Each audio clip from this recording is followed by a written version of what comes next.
Shalom, shalom, beloved, and welcome to rYse Radio, a ministry of RBM, where it is our duty to equip and empower you to help prosper you in the Most High Yah and bring together Zion in one mind and on one accord in our King and our Messiah, Yahshua, the line of Judah.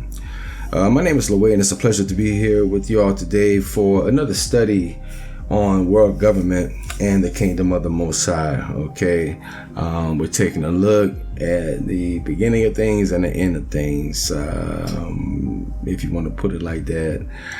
And in this particular study, we're going to be taking a closer look at the prophet Daniel. Okay, now during the 12-month Shatiyim Isar, we shared somewhat of an introduction, okay, on the topic, all right, of world government and the kingdom of the Most High, all right. For this study, we're going to be taking another look at world government and the kingdom of the Most High through the eyes of Daniel, okay. The kingdom of Judah and world government, Daniel's time in exile and captivity, all right. So before we get into this, please understand that this is not only, our history, but it's also prophecy. Okay. And, that everything that we will be discussing, has come to pass, and we will,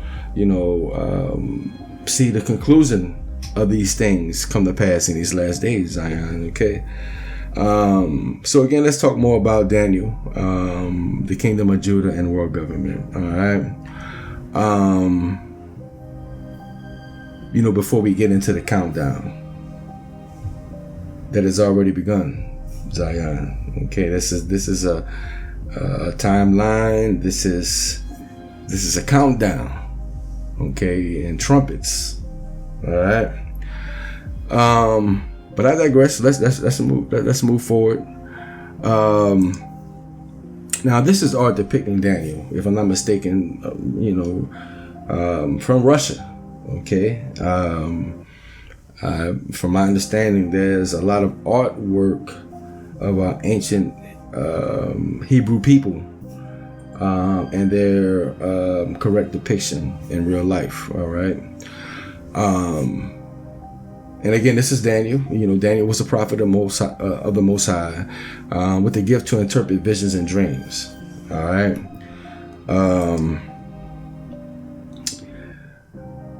Now, Daniel was amongst, thousands of the Yehudim, the tribe of Judah, the Yehuda, who submitted to the Most High. Okay. Because again, thousands, were deported or exiled, when the Most High allowed Babylon to attack Judah. All right.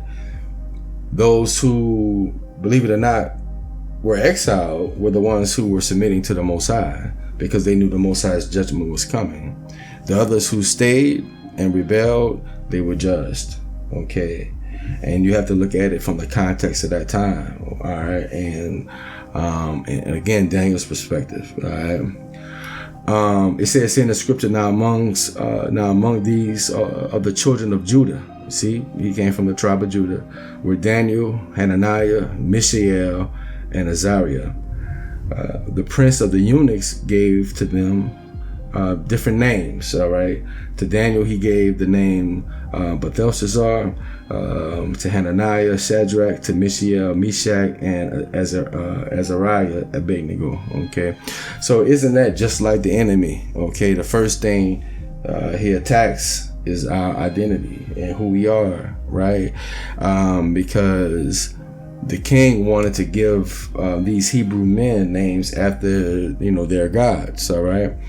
And that's some of the things that happened to our people when we were, our ancestors were exiled and, became captive here.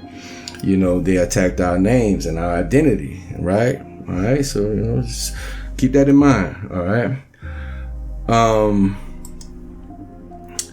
Now, when we take a look at the name Daniel, we're talking about identity. All right. The name is again pronounced. To be properly pronounced is Daniel. Okay, Daniel. In the male version, we say Daniel. Female Danielle, or Danila. You know, Danilia. You understand? And when we look at the Hebrew word, all right, the name is composed of two words, all right. And again, Hebrew starts from right to left. We're not going to go over each individual word or letter, rather, but the first two parts, all right. So you have the da and the ni, all right, and the l, all right. So you have the dani and l, all right. Now, the Hebrew word dan means a judge, all right, and with dani it means my judge, all right. The word el literally means one of power and authority. Okay, sometimes it's translated as God, El. Okay, if you look at the word or the letter Aleph, okay, remember the first month in Akkad, Aleph is the Hebrew numeric. And what does Aleph mean again? Authority, right? Power, all right? So we see that in El, okay? That's why it's present in Aleph, all right? It's present in the word or the name Daniel, all right?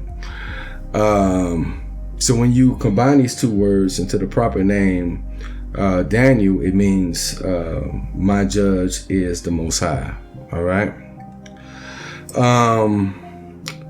Now it looks like Daniel's name in ancient Hebrew was pronounced Kanan Yahu, and you can see that pronounced there, Kownayahuw,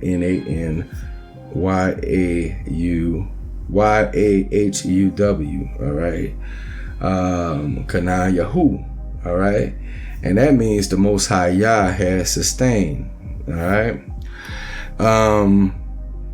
So what does that tell us about Daniel's name? When we put all of these things together, right? If we think about what Daniel was going through at that time, what our people, our ancestors were going through at that time, right? Daniel again meaning the Most High is my judge. Kanan Yahu meaning the Most High Yah has sustained me. We can gather from that Daniel's name means, though he has judged me, yet he has sustained me. Okay, and we'll talk more about that. All right, we'll talk more about that because what does that say about his people, Zion? All right, think about that. Now, given the circumstances, with our ancestors being in exile and in captivity to Babylon, the scripture says Daniel had an excellent spirit, okay? And you can read that in Daniel chapter 6, verse 3, all right? And we talked about this in our intro briefly because we should strive for that as well, all right? And Daniel worked in government, all right? And I'm not necessarily saying you should work in government. If the Most High has blessed you with those gifts and you can make things move for him and his kingdom, sure, go for it, whatever you do, the scripture says that whatever work you do it as if you're doing it for the Most High, okay? And we know the Most High is not going to have us out here doing any old thing. I'm just saying that whatever you're currently in right now, just do it to the best of your ability, not as if, you're doing it for your boss or anybody looking, you're not doing it to be seen, you're doing it by men. You're doing it to be seen by the Most High, okay? And that's what having an excellent spirit is about, because the Most High will excel us, when we humble ourselves, all right? And you can see the spirit of Daniel and our ancestors, and we talked about that, because, our ancestors who were enslaved excelled in everything they did, whether agriculture, architecture, engineering, inventing different things throughout history, even, becoming philosophers and leaders, and some working in American government. All right. Again, we have that spirit, and that's where that comes from, Zion. All right. Another thing I want to point out that's important about the book of Daniel, okay, very important, is that it was written to the 12 tribes. All right, make no mistake about it. It was written,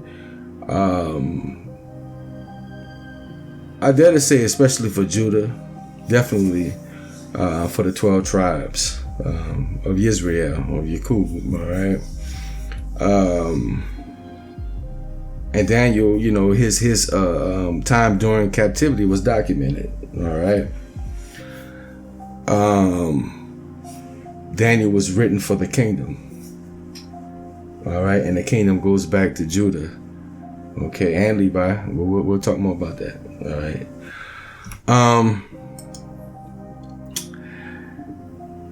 Now this is from Daniel chapter 12, and I know I'm kind of going through different scriptures throughout this particular scroll or this book, but to properly preface where we're bringing this teaching, I have to do it, okay? And this is why I had to slow things down a bit, It says here that, he said, who said, the Most High is now speaking with Daniel, okay, our Elohim, our King. And he says to Daniel, go your way. For the words are shut up and sealed until the time of the end. Many will purify themselves and make themselves white and be refined. Now, what is that talking about? That's talking about the deeds of our Messiah, Yeshua, that we just observed on Passover and the Feast of Unleavened Bread. All right. And we were purified through his blood, right? We were made clean, refined. It goes on to say, but the wicked will do wickedly, and none of the wicked will understand. They won't understand.